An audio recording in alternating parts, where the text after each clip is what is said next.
આજનો હું તો બોલીશનો કાર્યક્રમ આપ જોઈ શકશો 9 વાગે। जमकर कैंपेनिंग की है, तो आपको कहीं पर लगा कि बीजेपी के खिलाफ कोई एंटी इनकम्बेंसी सेंटिमेंट या कुछ ऐसे वेव कुछ लगा आपको?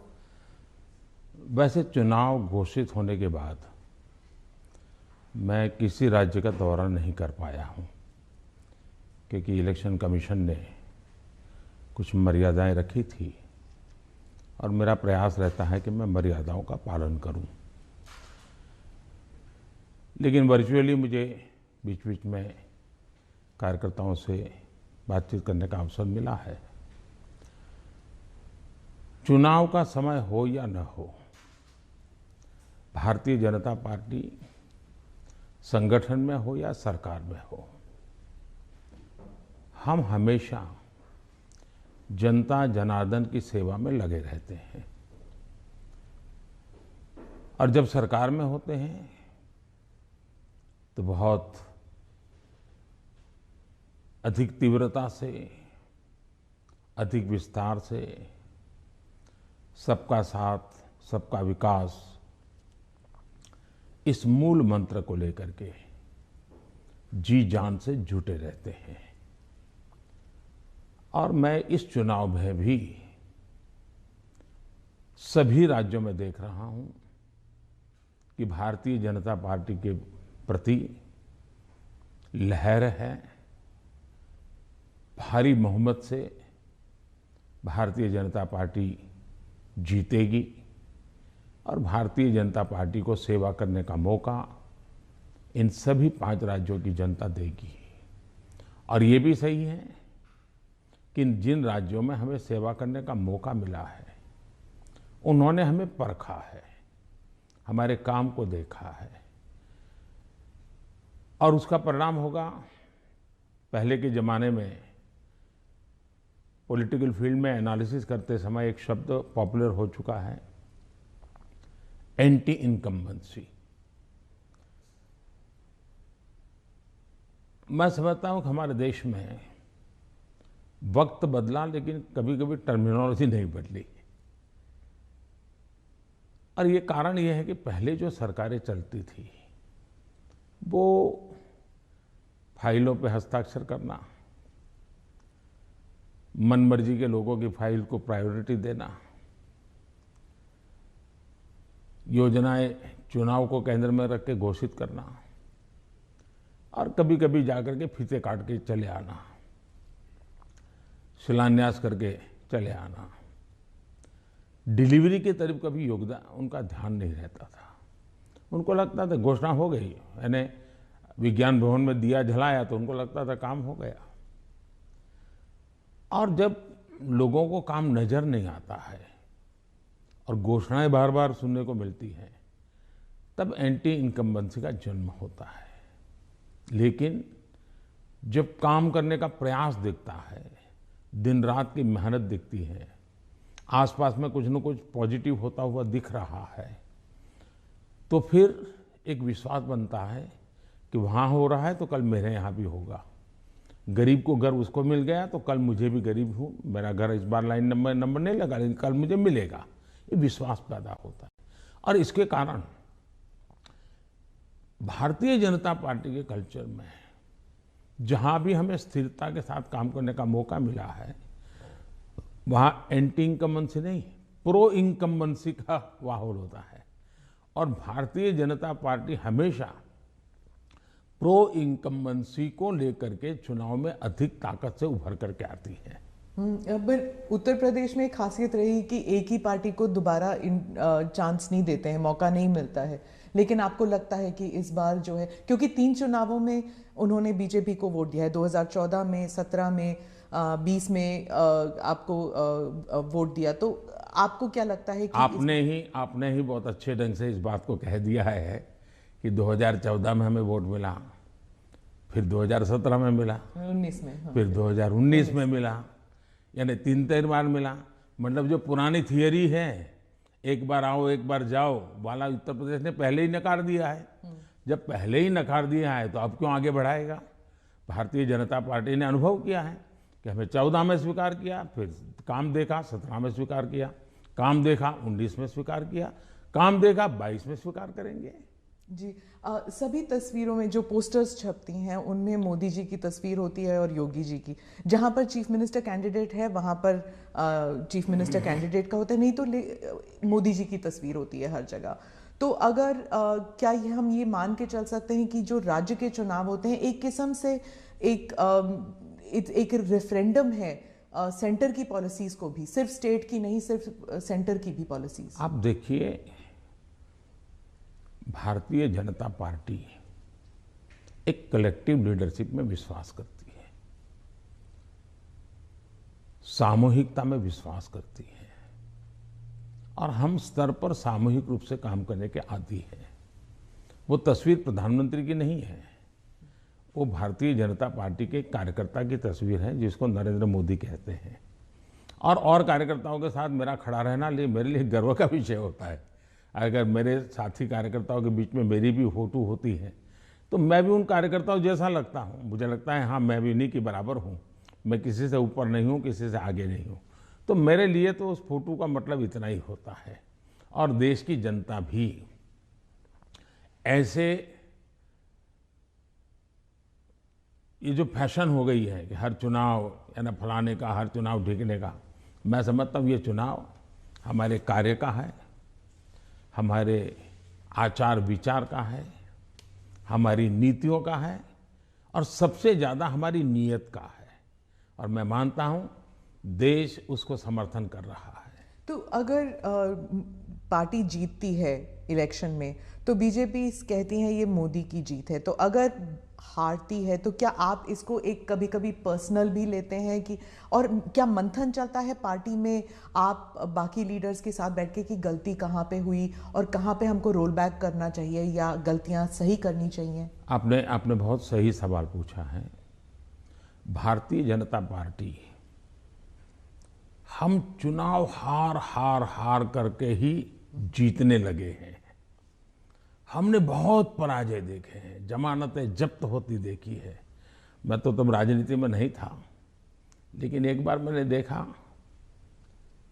कि चुनाव में ये जनसंघ था, उस समय शायद दीपक निशान था उनका, और कहीं मिठाई बांट रहे थे। तो हमने सुना ये मिठाई क्यों बांट रहे, तो सब हार गए। तो बताया साहब हमारे 3 लोगों की जमानत बच गई है इसलिए हम मिठाई बांट रहे हैं। उस जमाने से हम लोग गुजरे हुए लोग हैं और इसलिए जय और पराजय दोनों हमने देखा है। हम जब विजयी होते हैं तो हमारी कोशिश ये है कि हम ज़्यादा से ज़्यादा जमीन से जुड़े, जमीन के साथ जितना गहरा नाता बनता जाए हम बनाएं। हम जब चुनाव जीतते हैं तो हम लोगों के दिल जीतने के काम में कभी कमी नहीं आने देते। हमारे लिए हर पल, हर दिन, हर योजना, हर काम जनता जनार्दन के दिलों को जीतना, और दिल तब जीते जाता है जब उनको समाधान होता है, संतोष होता है। तो हम हमारी शक्ति उसी में लगाते हैं और हम बहुत कॉन्शियसली प्रयास करते हैं कि जीत हमारे सर पे न चढ़ जाए, हमारे दिमाग में वो सवार न हो जाए, और इसलिए हम धरती पर रहते हैं। जहाँ तक पराजय का सवाल है, हम पराजय में भी आशा को खोजते रहते हैं।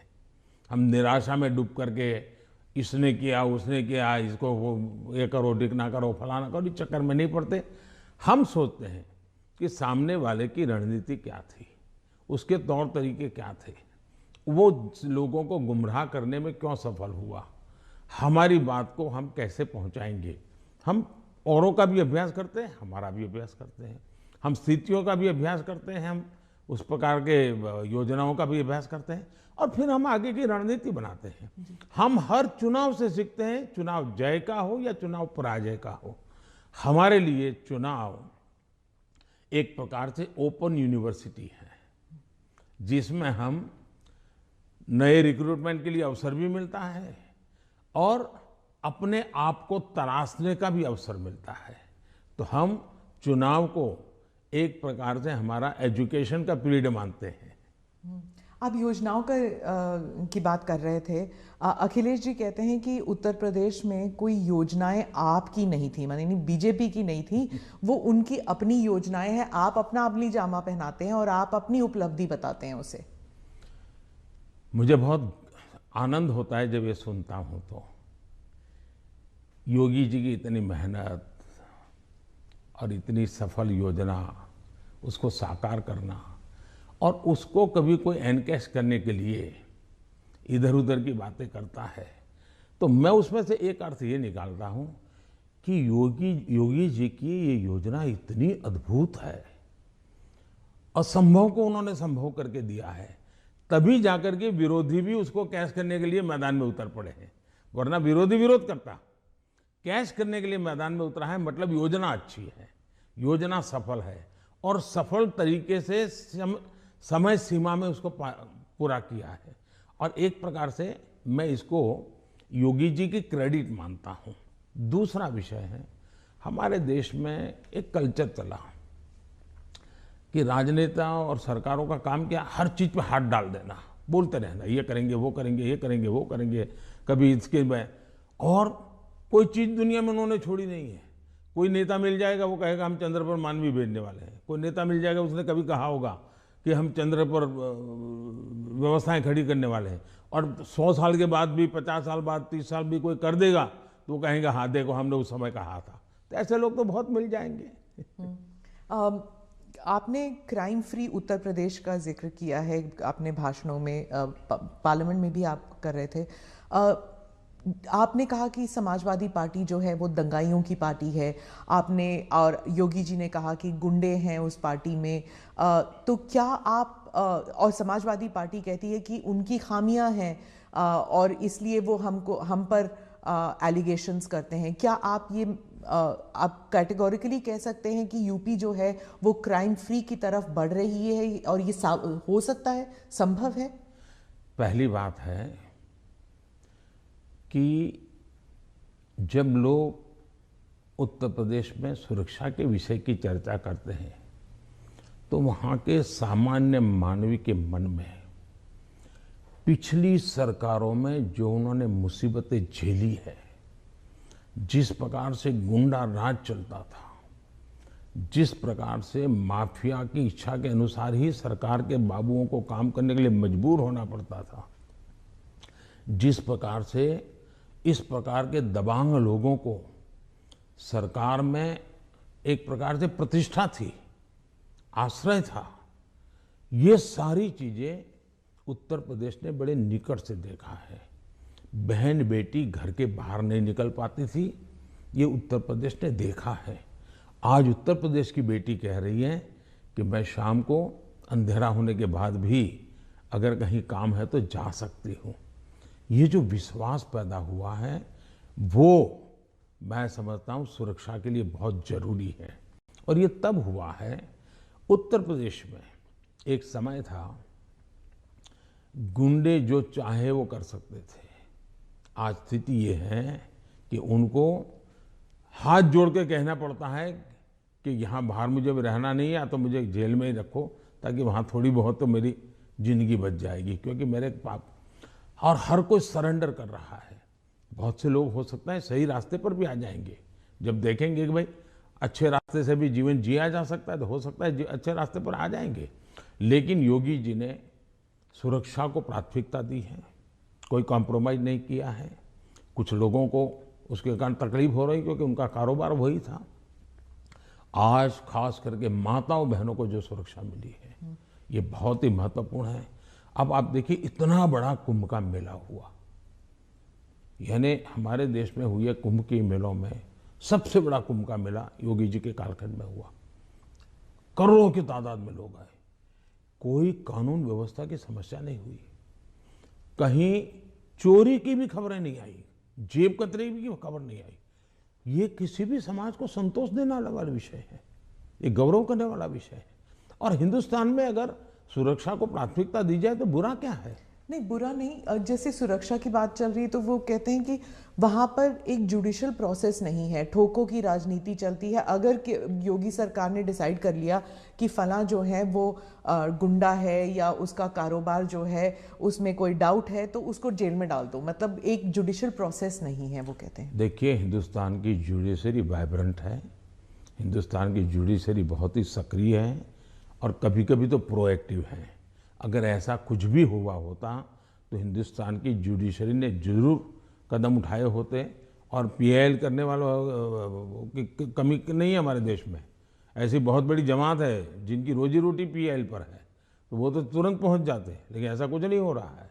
मतलब वो न्यायिक प्रक्रिया के आधार पर काम करते हैं। पर जैसे जैसे लखीमपुर खेरी का इंसिडेंट हुआ था और वो टेनी अभी भी जो हैं वो he still an important person BJP के लिए, तो ऐसे कई इंसिडेंट्स हैं उसको लेकर जो वहाँ पर जो समाजवादी पार्टी है it has been successful in saying कि अगर कोई बीजेपी के साथ है तो वो वाइट वॉश हो जाते हैं उनके सारे क्राइम्स। मैं यही तो कह रहा हूँ कि सुप्रीम कोर्ट जो कमेटी बनाना चाहती थी, राज्य सरकार ने सहमति दी। सुप्रीम कोर्ट जिस जज के नेतृत्व में तपास करना चाहती थी, राज्य सरकार ने सहमति दी। राज्य सरकार ट्रांसपेरेंसी से काम कर रही है, तभी तो सुप्रीम कोर्ट की इच्छा के अनुसार सारे निर्णय करती है। आप डबल इंजन सरकार के बारे में काफ़ी बारी कह चुके हैं अपने स्पीचेस में। डबल इंजन सरकार से आप विश्वास जगाना चाहते हैं इलेक्टोरेट में कि विकास जल्दी हो जाएगा अगर दोनों तरफ, मतलब सेंटर में भी और स्टेट में भी बीजेपी की सरकार रहेगी। लेकिन कुछ लोग समझते हैं कि इससे एक धमकी की तरफ देखते हैं कि अगर डबल इंजन सरकार नहीं है तो विकास में गतिरोध आ सकता है, वह विकास मतलब गाड़ी आगे नहीं चलेगी अगर ये डबल इंजन सरकार नहीं होगी तो। देखिए, परिवार में भी माँ बाप हमेशा सभी भाइयों बहनों को कहते हैं कि देखो भाई, हम सब मिलकर के इस दिशा में जाएं तो सब अच्छा होगा, और सब उसी दिशा में प्रयास करते हैं। कोई एक दूसरे के विपरीत नहीं करता है। इतना बड़ा देश है, अगर हम एक दूसरे से विपरीत करेंगे तो हमारे संसाधनों नष्ट हो जाएंगे, हमारे देश की भलाई करने की गति रुक जाएगी। और इसलिए देश के लिए बहुत आवश्यक है कि लोगों के कल्याण के काम हम मिल बैठ के करें और ज़्यादा तेजी से करें। और उसमें भी अगर हम राजनीति करने जाएंगे, मेरा राज्य है, मैं मेरी मर्जी से करूंगा, ऐसा करेंगे तो कितना नुकसान होता है। मैं एक योजना बताता हूं। अब जैसे आयुष्मान भारत योजना, आयुष्मान भारत योजना गरीब जो बीमारी में है उसको 5 लाख रुपए तक बीमारी में स्वस्थ होने के लिए सहायता करता है। भारत सरकार करती है, पैसे भारत सरकार दे रही है। राज्यों को तो लेना है, देना कुछ नहीं है। कुछ राज्यों में अपनी अपनी योजनाएं हैं, हमें कोई इससे इतराज भी नहीं है। हम नहीं कहते कि योजना बंद करो, लेकिन इससे फायदा ये होता है कि मान लीजिए उत्तर प्रदेश का कोई नागरिक है और केरल गया हुआ है और वहां उसको कुछ हो गया, तो ये योजना ऐसी है कि केरल में भी उसको ट्रीटमेंट मिलेगी। उसको उत्तर प्रदेश में ही बीमार होगा तो लाभ होगा ऐसा नहीं, केरल में भी लाभ। इसका मतलब कि आयुष्मान भारत योजना से जोड़ना मतलब दोनों इंजन जुड़ जाएंगे तो गरीबों को लाभ होगा नहीं होगा। लेकिन कुछ राज्य ऐसे हैं जिनको लगता है नहीं, हम आयुष्मान भारत से नहीं जोड़ेंगे। दिल्ली में क्या ऐसी सरकार है। अब दिल्ली का नागरिक हिंदुस्तान के किसी कोने में जाएगा और वहां कुछ हुआ तो उसको वो लाभ नहीं मिलेगा। अब क्या कारण है कि इसका विरोध किया जा रहा है। उसी प्रकार से हमने one nation one ration card क्यों किया कि भाई कोई भी मजदूर हिंदुस्तान के किसी भी कोने में जाएगा, एक ही राशन कार्ड होगा। अगर वो महाराष्ट्र में है तो भी उसको फेयर प्राइस ऑफ से उसको अनाज मिल जाएगा। अब 2 राज्य ऐसे निकले जिनको सुप्रीम कोर्ट को डंडा मारना पड़ा, कहना पड़ा कि भाई one nation one ration card गलत क्या है, तुम लागू करो। अब इसलिए हम कहते हैं कि डबल इंजन की सरकार होती है तो गरीबों को सबसे ज्यादा लाभ होता है। अब जैसे जीएसटी कानून आया, पहले हमारे देश में हर जगह पर टैक्सेशन की सिस्टम इतनी अलग अलग थी कि विदेश के निवेशक जो होते थे उनको बहुत दिक्कत होती थी। भाई हमें एक राज्य में अगर कारखाना लगाते हैं तो हमें वहाँ इस प्रकार का प्रॉब्लम होता है, दूसरे में लगाते हैं तो दूसरा होता है। अब जीएसटी होने के कारण उनको भी सहूलत हो गई। तो हम जो ये कह रहे हैं कि भाई डबल इंजन की सरकार, हम ऐसी व्यवस्थाएं करें, अपनी विविधता को बनाए रखना है, भारत की विविधता ही उसकी ताकत है, लेकिन व्यवस्थाओं को भी बनाए रखना है। और इसलिए हम कहते हैं कि जब डबल इंजन लगता है तो ताकत बहुत बढ़ जाती है, हमारी शक्ति वेस्ट नहीं होती है। हमें इसका उपयोग सिर्फ और सिर्फ देश का कल्याण, गरीबों का कल्याण, देश के युवाओं का भला, इतना ही हमारा अर्थ है। आप विविधता की रिस्पेक्ट के बारे में बात करते हैं, लेकिन राहुल गांधी और सिर्फ राहुल गांधी नहीं, स्टालिन, केसीआर, महबूबा, ममता सब कहते हैं कि आपकी पार्टी जो है उस विविधता को रिस्पेक्ट नहीं करती, इसलिए चाहे बंगाल हो या आंध्रा, तमिलनाडु, केरला और कश्मीर, इन सभी राज्यों में बीजेपी कहीं घुस भी नहीं सकती है, सरकार बना नहीं सकती है, क्योंकि एक सेंट्रिस्ट, एक स्ट्रॉन्ग व्यू पॉइंट वाली पार्टी है जो रीजनल एस्पिरेशंस को नहीं समझती। पहली बात ऐसी है कि भारतीय जनता पार्टी एक ऐसी पार्टी है जिसका ये मत है कि देश के विकास के लिए हमें रीजनल एस्पिरेशंस को एड्रेस करना ही चाहिए। और देश में मैं पहला मुख्यमंत्री हूं जो इतने लंबे समय तक राज्य का मुख्यमंत्री रह करके आया हूं, और इसलिए राज्य के एस्पिरेशंस क्या होते हैं, राज्य की आवश्यकताएं क्या होती हैं, इसका मुझे भली भांति समझ है। और इसी के कारण हम हिंदुस्तान के सभी राज्यों की भला, अब देखिए मैं दुनिया के मेहमान आते हैं तो पहले उनको दिल्ली में ही आना और जाना हो जाता था, मैं ऐसा नहीं करता हूं। आप ट्रंप को ले गए गुजरात? मैं उनको अलग अलग जगह पर, मैं चाइना के राष्ट्रपति को ले गया तमिलनाडु, मैं फ्रांस के राष्ट्रपति को ले गया उत्तर प्रदेश, मैं जर्मन चांसलर को ले गया कर्नाटका, और तब तो कांग्रेस की सरकार थी। किसकी सरकार? इस देश की शक्ति को उभारना, इस देश के हर राज्य को प्रोत्साहन मिलना, यही हमारा काम होता है। अब यूएन में जाकर मैं तमिल भाषा में कोट करता हूं तो दुनिया को गर्व होता है कि भारत के पास दुनिया की सबसे पुरानी भाषा है, पहले कोई बोलता ही नहीं था। और इसलिए तो मैं हर एक को साथ लेकर के चलने का प्रयास करता हूं, और मैं मानता हूं वही रास्ता है। हम विविधता में एकता के दर्शन करते हैं, लेकिन आज दुर्भाग्य से कुछ नेता अपने निजी स्वार्थ के लिए विविधता को एक दूसरे के साथ विरोध के लिए सीड्स के रूप में उपयोग कर रहे हैं। ये बहुत बड़ा दुर्भाग्य है। हमें विविधता में से एकता को पनपाना है। तो आप कह रहे हैं इससे अलगाववाद बढ़ेगा? पिछले 50 साल का अनुभव यही है, उन्होंने यही किया है, हर चीज पे देश को बांटो, राज करो, और उसी में से अलगाव पैदा होता है। लेकिन भारत का चरित्र ये नहीं है, भारत के नागरिकों का चरित्र ये नहीं है। आप इसको एक do you see it as a threat कि अगर इसे अभी नहीं रोका जाएगा तो सेपरेटिस्ट एलिमेंट्स आ जाते हैं कि जैसे अगर कश्मीर का अलग बात है, नॉर्थ ईस्ट की बात अलग है, लेकिन अगर आप द्रविड़ मूवमेंट को देख लेंगे या कहीं और राज्य में देख लेंगे, अगर रीजनल एस्पिरेशंस को बढ़ाया जाता है तो क्या एक यूनिटी फैक्टर में कोई देखिए हमने दरार पड़ सकता है? मैं बताता हूँ काम करने का तरीका कैसे होता है। हमारा ये मत है सामाजिक न्याय। भारत जैसे देश में इतनी विविधता भरा समाज व्यवस्था, और अगर सामाजिक न्याय के सिद्धांत में हम थोड़ा सा भी ऊंचे नीचे करेंगे तो हमारे देश को बहुत नुकसान होगा। इसलिए समाज का छोटे से छोटे तबके के व्यक्ति को भी विकास में पूरा सहयोग मिलना चाहिए और विकास के लिए अवसर मिलना चाहिए। जैसे समाज के अंदर सामाजिक न्याय की आवश्यकता है, वैसे ही राष्ट्र में भी कोई एक इलाका बहुत आगे बढ़ जाए और कोई इलाका पीछे रह जाए तो कभी भी देश का भला नहीं होगा। हमारे यहाँ सर्वांगीण विकास होना चाहिए, सर्वसमावेशक विकास होना चाहिए, सर्वस्पर्शी विकास होना चाहिए, सर्वहित में विकास होना चाहिए।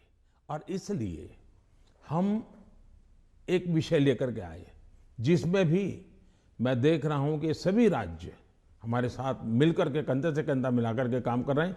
एक राज्य नहीं कर रहा है, ये दुर्भाग्य है, बाकी सब राज्य कर रहे हैं। क्या है, हमने देखा कि हिंदुस्तान में 100 से थोड़े ज़्यादा कुछ जिले ऐसे हैं कि जो राज्य की एवरेज से भी बहुत पीछे हैं।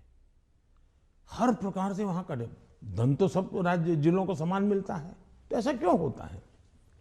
गवर्नेंस के प्रॉब्लम, योजनाओं का अमलीकरण नहीं। हमने ऐसे जिलों को एस्पिरेशनल जिलों के रूप में आइडेंटिफाई किया और राज्य सरकारों की सहमति से किया। करीब 110-115 जिले हैं और उस पर हमने स्पेशल फोकस किया। मैं खुद जिलों से बात करता हूँ, उन जिलों में कल्याणकारी योजनाएं ज़्यादा से ज़्यादा पहुँचे। मैं राज्य सरकारों को प्रार्थना करता हूँ कि वहाँ यंग अफसरों को लगाइए, IAS अफसरों को, प्रमोटेड अफसरों को या रिटायर्ड एज वाले लोगों को वहाँ मत भेजिए, यंग लोगों को लगाइए। और मैंने देखा कि सभी राज्यों ने मेरी इस बात को माना, यंग अफसरों को लगा। दूसरा, मैंने कहा बार बार ट्रांसफर मत कीजिए, उनको वहाँ रहने दीजिए 3 साल, उनको कहिए कि तुम काम करो, बाद में तुम्हें अच्छा पोस्टिंग देंगे। सभी राज्यों ने मेरी मदद की और आज ये जो एस्पिरेशनल डिस्ट्रिक्ट है वो राज्यों की एवरेज से भी कुछ तो आगे निकल रहे हैं, कई पैरामीटर में आगे निकल रहे हैं। अब देश का भला हो रहा है। तो मेरा फेडरलिज्म में छोटी से छोटी इकाई का भी भला हो। अब जैसे ऑप्टिकल फाइबर नेटवर्क हिंदुस्तान के हर गांव में जाना चाहिए। हम लगे हैं, पैसे लगा रहे हैं, पूरी ताकत लगा रहे हैं। क्यों? हमें तो पूरे देश को ऊपर लाना है। यही तो रीजनल एस्पिरेशंस को एड्रेस करने का हमारा तरीका है। ये बात चलती है कि ये मोदी दी एडमिनिस्ट्रेटर है।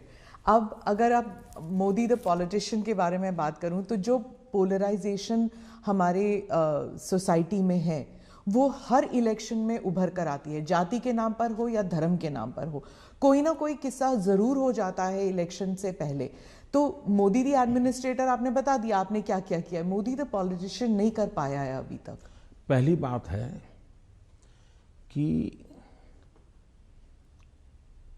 भारतीय जनता पार्टी, उसका मंत्र है सबका साथ, सबका विकास, सबका विश्वास और सबका प्रयास। हमने हमारे इन सिद्धांतों को कभी बदला नहीं है। आपने मेरे मुंह से सैकड़ों बार इसको सुना होगा और मैं तो देख रहा हूं इन दिनों दुनिया के देश भी मेरे इस वाक्य का अपनी भाषा में ट्रांसलेशन करके सुनाते हैं कि मोदी इन सिद्धांतों पे काम करते हैं। और इसलिए हम मानते हैं कि सबका साथ, यही हमारा मंत्र रहा, हम करते हैं। समाज व्यवस्था तो है ही है, इसको तो कोई नकार नहीं सकता है। लेकिन हैरानी तब होती है जब मैं देख रहा हूं मीडिया में हम समाज को कोई दबा कुचला वर्ग हो, उसकी चिंता हमको करनी चाहिए, क्यों नहीं करनी चाहिए। लेकिन हम कहेंगे भाई इस समाज में अगर पंथ के आधार पर देखें तो इस संप्रदाय में इस प्रकार की जाति व्यवस्था का वर्णन करेंगे और इस समाज में हम कभी नहीं करेंगे। क्या वहाँ भी समाज के और वर्गों में जातियाँ नहीं हैं, ऊंच नीच नहीं है, वहाँ पर बैकवर्ड नहीं। अब जैसे मेरे यहाँ गुजरात में मुस्लिम संप्रदाय में मैं समझता हूँ कि 70 जातियाँ ऐसी हैं जो ओबीसी हैं और मेरे गुजरात में जब मैं था उनको ओबीसी की कैटेगरी में बेनिफिट मिलता था। लेकिन कभी मैं मीडिया में नहीं देख रहा हूँ कि भाई वहाँ कितने ओबीसी को टिकट मिला, वहाँ कितने पिछड़ों को टिकट मिला, कुछ नहीं। तो ये इस प्रकार की राजनीति कौन करते हैं जी? क्या इसे बाहर आना चाहिए कि नहीं आना चाहिए? हम टिकट देंगे तो भी जाति के आधार पर बंटवारा शुरू कर देते हैं, ये इसी भाषा में वर्णन करते हैं। किस जाति का कितना वोट मिलेगा ये भी कह रहे हैं। हम ये सारी भाषा को बदलना चाहिए और इसलिए सबका साथ सबका विकास, हम उसी मंत्र को लेकर के चलना चाहते हैं ताकि हमारा मत है कि देश की एकता देश को आगे ले जाने के लिए बहुत आवश्यक है। पर जो अल्पसंख्यक हैं वो दरार में गिर जाते हैं, वो जो फिशर्स होते हैं उनमें गिर जाते हैं। जो वो आपने तो कई सारे उदाहरण दे दिए जहां पर वो जैसे आपने कहा कि कार्ड यहाँ पर भी इस्तेमाल हो सकता है, वहां पर भी इस्तेमाल हो सकता है, बहुत सारी योजनाएं हैं। लेकिन जब ऐसे पोलराइजेशन की जो किस्से हो जाते हैं तब क्या होता है, मीडिया में भी आ जाता है, और जब मीडिया में आता है minorities are not safe in India, international media में भी आ जाता है। जो पूंजी निवेश करना चाहता है बाहर बैठ के, वो सोचता है यहाँ पॉलिटिकल अनरेस्ट है, मैं क्यों यहाँ पर पैसे लगाऊं। तो एक आज विश्व में भारत ने अपनी एक अच्छी पहचान भी बनाई है, और वो मीडिया की ताकत से भी आगे निकल गई है। अब जहां तक मीडिया का सवाल है, वो क्यों ऐसा करते हैं, किसके कारण करते हैं, किसके लिए करते हैं, किसके कहने से करते हैं, किसके दबाव में करते हैं, ऐसे विषयों पर मेरा टिप्पणी करना उचित नहीं है। लेकिन मेरा इतनी समझ जरूर है कि मीडिया वर्ल्ड में भी एक बहुत बड़ा कंपटीशन है। उनको भी टिकने के लिए, अपने व्यापारिक हितों के लिए भी बहुत जिद्दोजहद करनी पड़ रही है। वो भी एक एलिमेंट है मीडिया की, कुछ मजबूरियां भी है उनकी। इस सब के बावजूद भी हमारी बात दुनिया में पहुंची है, इन्हीं लोगों के माध्यम से पहुंची है, क्योंकि अच्छे लोग भी हैं, नहीं ऐसा नहीं है। जहां तक विदेश का मीडिया का कुछ सवाल है, दुनिया में मैंने देखा है कि कोई ही देश होगा, रेयर एक्सेप्शन, मैं भारत की बात नहीं कर रहा हूं, मैं बाहर की बात कर रहा हूं, कि जहां का मीडिया अपने देश के हितों के खिलाफ कुछ करता हो। कभी नहीं करते। तो कभी कभी ये मीडिया हाउस भी उनके देश के हितों के लिए भी, देशों के बीच की जो स्पर्धा होती है तो एक लाइन ड्रॉ करते हैं, तो उनकी एक अपनी दुनिया है, चलने दीजिए। लेकिन आप देखिए क्या कारण है कि आज सबसे ज्यादा एफडीआई है भारत में, क्या कारण है सबसे ज्यादा एफआईआई है, क्या कारण है इतना निवेश आ रहा है, क्या कारण है कि जब आयुष्मान कोरोना आया, दुनिया के 150 के करीब देश भारत की दवाई के लिए, मुझे लगातार हिंदुस्तान, दुनिया के मैक्सिमम लोगों ने मुझ पर टेलीफोन करके दवाइयाँ मांगी होगी। तो भारत की प्रतिष्ठा है तभी तो कर रहे हैं। और इसलिए ये जो हम 24 घंटे हेडलाइन के भरोसे राजनीति करते हैं, उनकी मजबूरियां होगी। मैं तो दुनिया के लोगों के सामने सत्य लेकर के जाता हूँ, सच्चाई पहुंचा के रहता हूँ, और दुनिया को भारत की तरफ आकर्षित कर रहा हूँ। और पीएलआई इसके अभी अभी हम लाए, कितना बड़ा रिस्पांस मिल रहा है जी, कितना समर्थन मिल रहा है। समाजवाद के बारे में आपने कहा कि जो समाजवादी पार्टी है ये फेक सोशलिस्ट हैं, नकली सोशलिस्ट हैं। तो समाजवादी है कौन फिर उत्तर प्रदेश में? क्योंकि अर्थशास्त्री कहते हैं कि बीजेपी जो है वो पहले इकोनॉमिक पॉलिसीज में राइटिस्ट थी, फिर वो सेंट्रिस्ट हो गई, अब वही समाजवाद बन गए हैं। पहली बात है, भारतीय जनता पार्टी जनसंघ के जमाने से हमारी आर्थिक सिद्धांतों की चर्चा आप सुनोगे तो यही रही है कि हम देश की जनता पे भरोसा करते हैं, देश की जनता के सामर्थ्य पर भरोसा करते हैं। सरकार की नीतियां उनको अवसर देने वाली होनी चाहिए, और हम वो नीतियां बना रहे हैं कि उनको सबसे ज्यादा अवसर मिले। दूसरी बात है, हमारा मत है, गवर्नमेंट है no business to do a business. अब ये कहाँ समाजवाद के साथ बैठता है? ये तो समाजवाद के खिलाफ है। सरकार का काम है गरीब के लिए भोजन की चिंता करो, सरकार का काम है गरीब के लिए घर बनाओ, सरकार का काम है गरीब के लिए शौचालय बनाओ, सरकार का काम है गरीब को पीने का शुद्ध पानी दो, सरकार का काम है गरीब अगर बीमार है तो उसको इलाज की व्यवस्था करो, सरकार का काम है गरीब गांव-गांव तक कुछ रास्ते बनाओ, लोगों को जाने आने की सुविधा करो।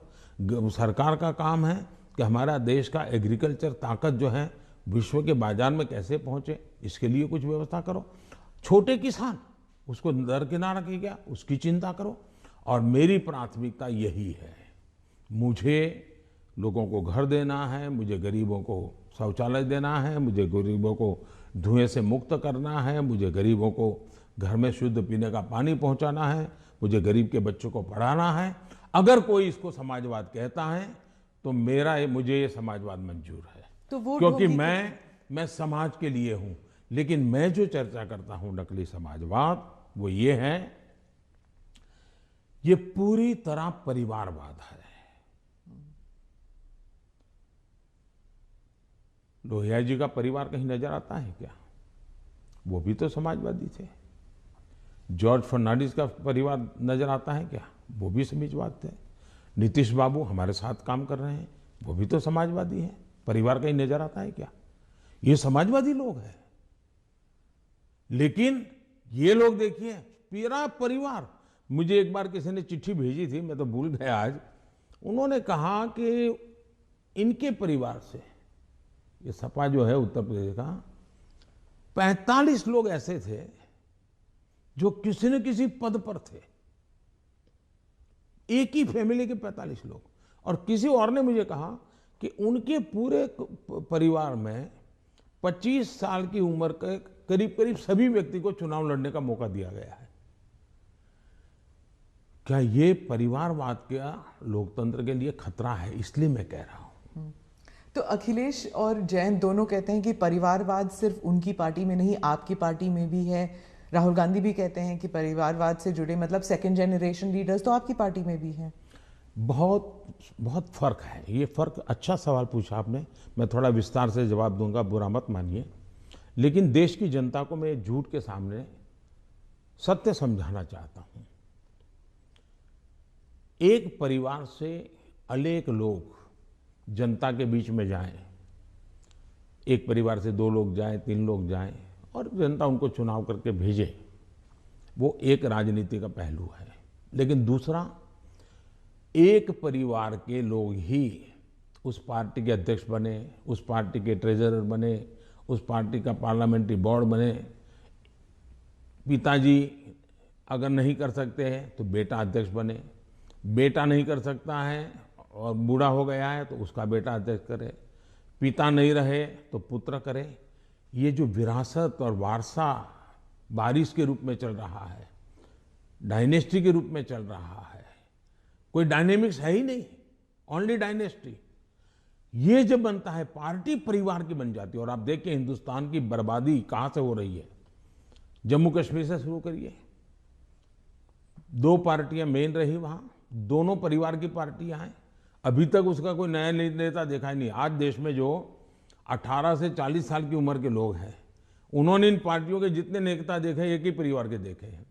दोनों पार्टी, पंजाब में देखिए परिवार वाली पार्टी, आप हरियाणा में देखिए परिवार की पार्टी, उत्तर प्रदेश देखिए परिवार की पार्टी, झारखंड देखिए परिवार की पार्टी, आप तमिलनाडु में जाइए परिवार की पार्टी। ये परिवार ही पार्टी चलाता है। परिवार जो चाहे उनका भला। ये लोकतंत्र के लिए बहुत से बड़ा खतरा है। एक पार्टी के 2 लोग अगर एमएलए बन गए, एमपी बन गए, तो वो पार्टी परिवार की नहीं बनी है। और ये दोनों को फर्क समझना होगा। कोई ऐसा कह करके इतने बड़े पाप से भाग जाए, ये नहीं चल सकता है। और मेरा मत है, परिवारवादी पार्टियां लोकतंत्र का सबसे बड़ा दुश्मन है, क्योंकि लोकतंत्र के मूलभूत सिद्धांतों को ही वो नकारता है। दूसरा, जब परिवारवादी राजनीति चलती है, परिवार ही सर्वोपरि होता है। परिवार को बचाओ, पार्टी बचे या न बचे, परिवार को बचाओ, देश बचे या न बचे, ये जब होता है तब सबसे पहले कैजुअलिटी कौन सी होती है? परिवारवादी राजनीति में कैजुअलिटी कौन सी होती है? बेटा जैसा भी होगा लेकिन वही अगला अध्यक्ष बनेगा। तब सबसे बड़ी कैजुअलिटी टैलेंट की होती है। और सार्वजनिक जीवन में जितनी ज्यादा अधिक टैलेंट आए बहुत जरूरी है। इसलिए राजनीतिक दलों का लोकतांत्रिकरण ये बहुत आवश्यक है। परिवारवादी पार्टियां नए अच्छे नौजवानों को राजनीति से आने से रोकते हैं। मान लीजिए कोई नौजवान है जिसको भारतीय जनता पार्टी में नहीं जाना है, लेकिन बाकी कहीं पर उसको जगह ही नहीं है, कहां जाएगा? क्योंकि बाकी में तो है भाई, उसके परिवार का मैं नहीं हूं, तो थोड़े दिन तो मेरा उपयोग होगा, बाद में मुझे फेंक देंगे। मैं उनके काम आऊंगा तब तो चलूंगा, लेकिन मैं राज्य की भलाई के लिए काम करूंगा तो मैं नहीं चलूंगा। सब नौजवान डर रहे हैं सार्वजनिक जीवन में आने से।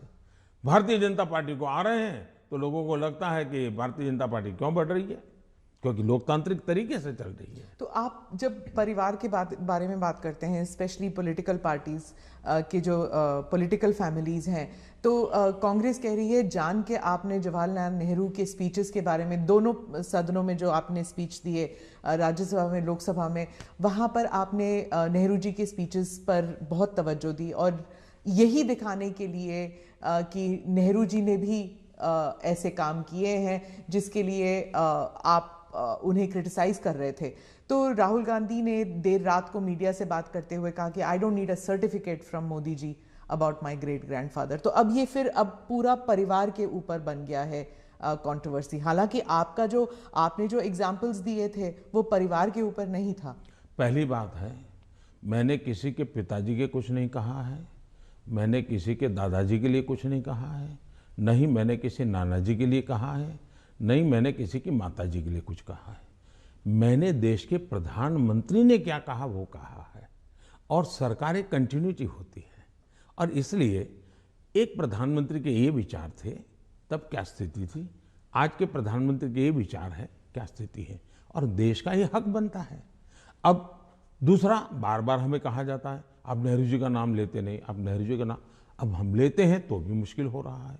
मुझे समझ नहीं आ रहा है कि इतना डर किस बात का है। प्रधानमंत्री जी, 2014 से आप कांग्रेस मुक्त भारत की बात करते हैं। अब वो 60 से कम सीटें हैं कांग्रेस पार्टी की, और उत्तर प्रदेश में तो नंबर 4 पर हैं। तो आप इतना वक्त क्यों लगा रहे थे अपने स्पीच में कांग्रेस के ऊपर? पहली बात है कि देश की जो आज हालत है उसमें सबसे जिम्मेवार कोई मुख्य धारा है तो कांग्रेस की धारा है। इस देश को जितने प्रधानमंत्री मिले ना, उसमें से अटल जी को और मुझे छोड़ करके सारे प्रधानमंत्री कांग्रेस कुल के ही थे।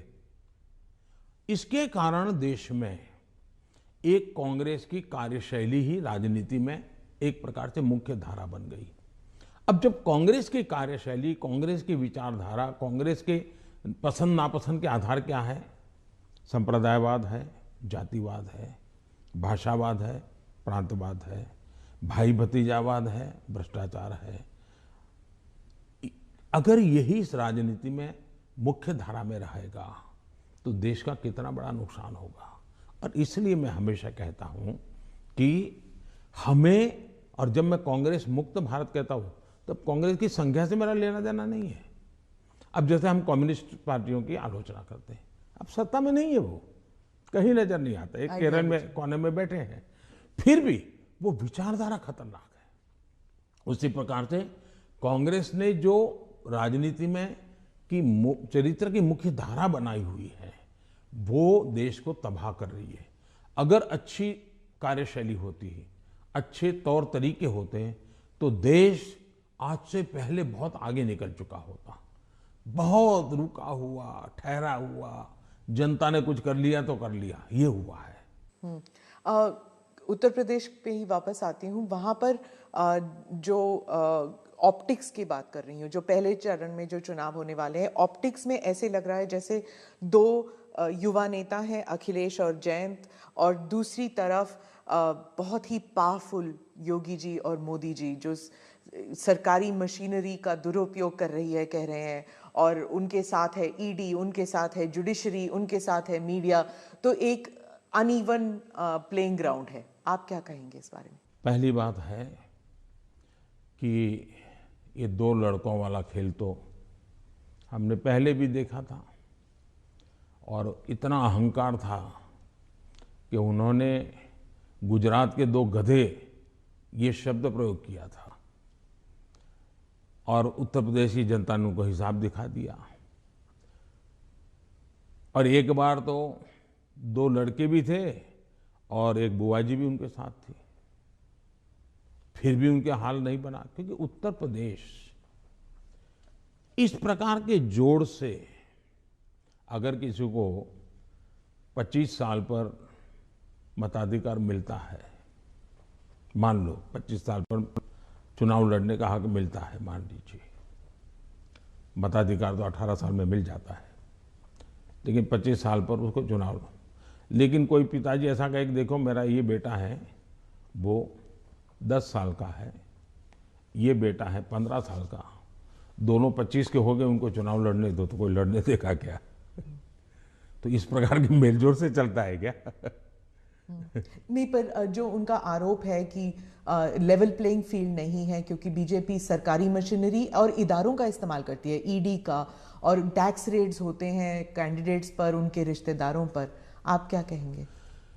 हिंदुस्तान में भ्रष्टाचार ये दिमक की तरह देश को परेशान कर रहा है कि नहीं कर रहा है?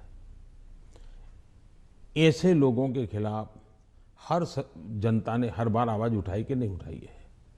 अगर मैं कुछ न करूं तो जनता मुझे माफ करेगी क्या? जहां से भी सरकार को जानकारी मिलेगी, सरकार ने कदम उठाना चाहिए कि नहीं उठाना चाहिए? और कदम उठाने के बाद अगर देश के खजाने में अरबों खरबों रुपये आ रहे हैं तो मेरी तारीफ होनी चाहिए।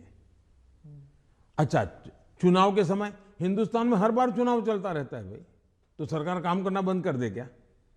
चुनाव आप एक बार तय कर लीजिए भाई, 5 साल में एक बार ही चुनाव होगा, सब मिलकर के चुनाव लड़ेंगे, सभी राज्यों के साथ होंगे, केंद्र का साथ में होगा, सारा खर्चा भी बच जाएगा, तो फिर कभी ईडी भी नहीं दिखाई देगा, सीबीआई भी नहीं दिखाई देगा। अब क्या करे? वो तो सरकारी दफ्तर है, वो अपने अपने तरीके से काम करते हैं, वो स्वतंत्र तरीके से काम करते हैं, चुनाव बीच में आ जाता है, करेंगे क्या? वो तो अपने टाइम टेबल से चलते रहते हैं, जहां से उनको जानकारी मिलती है अपना करते हैं, सरकार का उसमें कोई रोल भी नहीं होता है। ये पहला चुनाव है किसान कानून वापस लेने के बाद चुनाव। जब आपने देश के नाम संदेश किया तो उस टाइम आपने कहा कि ये चुनाव से संबंधित डिसीजन नहीं था, आपने पूरे उस प्रक्रिया के बारे में बताया, लेकिन आपके समर्थक भी कह रहे थे that there was so much of personal capital, प्रधानमंत्री जी शायद कन्विंस नहीं कर पाए किसानों को कि ये देश हित में है, किसानों के हित में है, और उसकी वजह से आपके समर्थन भी जो हैं वो डिसअपॉइंट हो गए थे। तो क्या आप इसको एक व्यक्तिगत रूप में आप इसको एक हार मानते हैं? देखिए, मैं किसानों के दिल जीतने के लिए निकला हुआ इंसान हूँ। मैं छोटे किसानों का दर्द समझता हूँ और मैंने हमेशा उनके दिल जीतने का प्रयास किया है, और हिंदुस्तान भर के किसानों का मैंने दिल जीता भी है, मेरा साथ दिया है, समर्थन किया है। लेकिन मैंने कहा था, उस दिन भी कहा था टीवी में, कि मैंने किसानों की भलाई के लिए कदम उठाए, लेकिन आज देश के हित में मैं वापस कर रहा हूं। मैं समझता हूं इसको अधिक विस्तार मुझे करने की जरूरत नहीं है। बाद के घटनाक्रमों से पता चलेगा कि क्यों जरूरत पड़ी थी। तो क्या आप एक डायलॉग करने के लिए फिर से तैयार हैं, किसानों को कन्विंस करने के लिए? इस देश के लोकतंत्र का ये सबसे पहला कर्तव्य बनता है, लोकतंत्र में जनप्रतिनिधि का और सरकार का, कि जनता के साथ संवाद करते ही रहना चाहिए, और हम लगातार करते हैं। हम कभी भी संवाद टूटना जिसके पक्ष में है ही नहीं।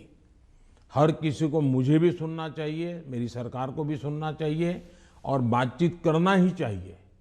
बातचीत हमेशा होनी चाहिए, और इश्यू पर चर्चा ना हो ऐसा नहीं है। जैसे हम बजट के पहले, बजट कैसा बने हद से क्यों पूछते हैं, किसानों से पूछते हैं कि बजट कैसा बनना चाहिए, उनके विचार लेते हैं। ये हम तो मानते हैं कि सब कुछ ज्ञान बाबुओं के पास है और नेताओं के पास है, ऐसा हम नहीं मानते हैं। हमारे देश के पास, हर नागरिक के पास अनुभव है, हर नागरिक के पास ज्ञान का भंडार है।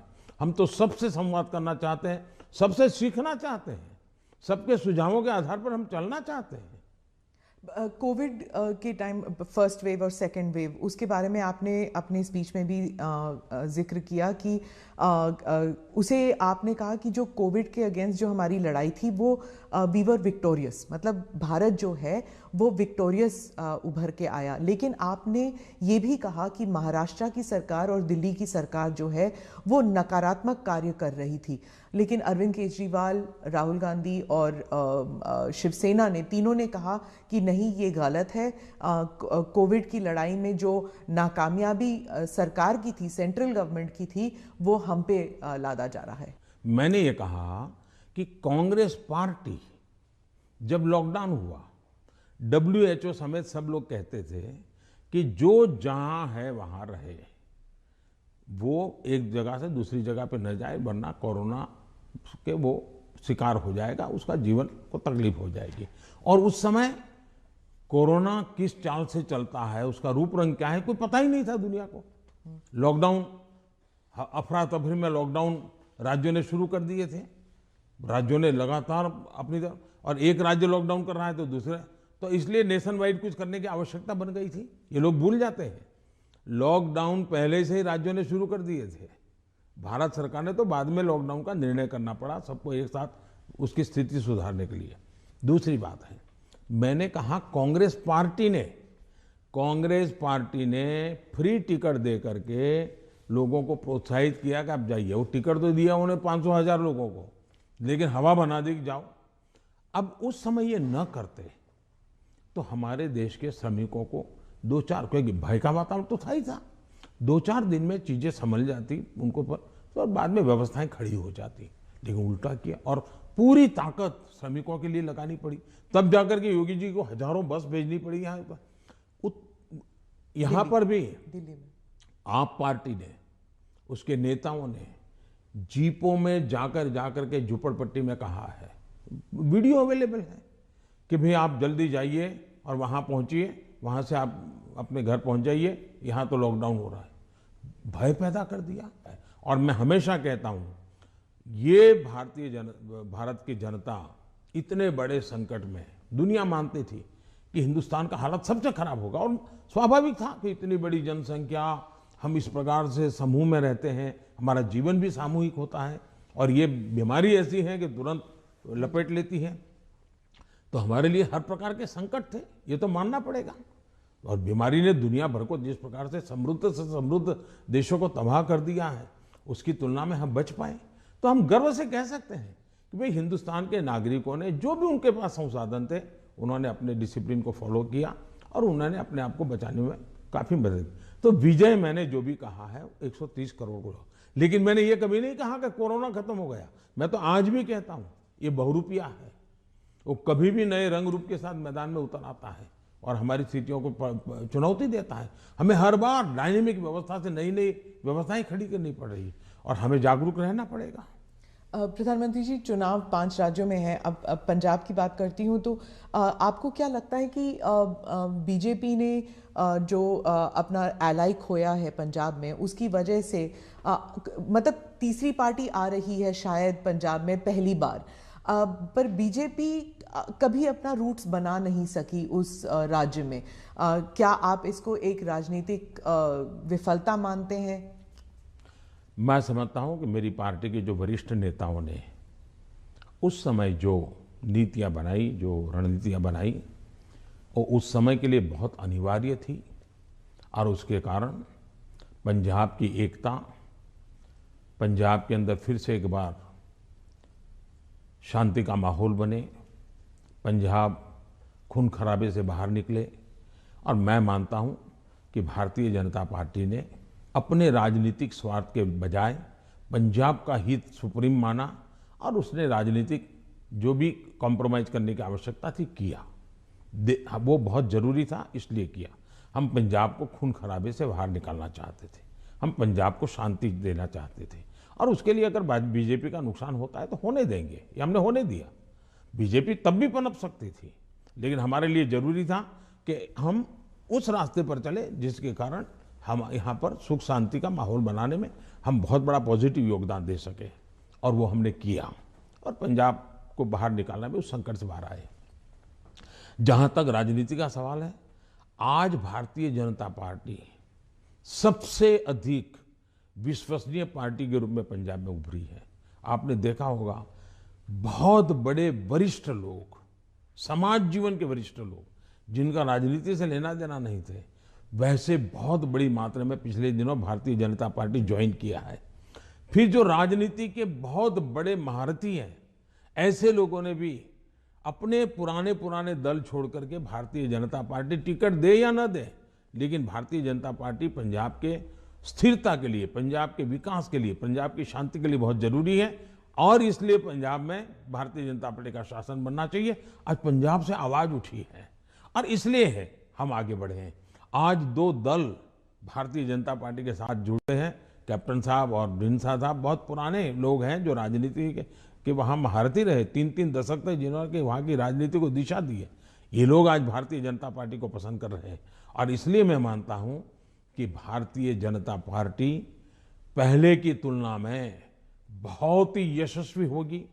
पंजाब के लोगों के जो एस्पिरेशंस, कई कारणों से हमने भी शायद कॉम्प्रोमाइज कर करके अपनी पार्टी का नुकसान किया, हो सकता है कुछ लोगों का भी हुआ होगा, लेकिन अब जब हम खुल करके आए हैं तो उनका भी हौसला बुलंद हो गया। जो लोग दबे हुए रहे थे वो भी खुल करके हमारे साथ आए हैं। हमने किसान को डायरेक्ट बेनिफिट के लिए हम अड़े रहे। हमने कैप्टन साहब को समझाया, कैप्टन साहब हमारे साथ थे, उस समय वो मुख्यमंत्री थे, सहमत हुए और किसान को डायरेक्ट बेनिफिट ट्रांसफर हमने किया पंजाब में उसकी खेत की। तो मैं 1000 से ज्यादा वीडियो निकली है, 1000 से ज्यादा सोशल मीडिया में, एक मिनट की वीडियो में देख रहा था। मैंने भी कभी 10-12 तो देखी होगी। किसान कह रहा है कि मेरा खेत तो उतना ही है, मेरी फसल वही है जो मेरे 20-25-30 साल से हम कर रहे हैं, पैदावार भी उतनी है, लेकिन मेरे घर में इतने रुपये पहले कभी नहीं आए जितने मोदी जी की सरकार ने डायरेक्ट बेनिफिट ट्रांसफर का निर्णय किया और किसान को जो माल है उसका पैसा सीधा बैंक में खाते में उसके जाएगा। હું તો બોલીશ રાત્રે 8 વાગે શૈતાન અબ્દુલ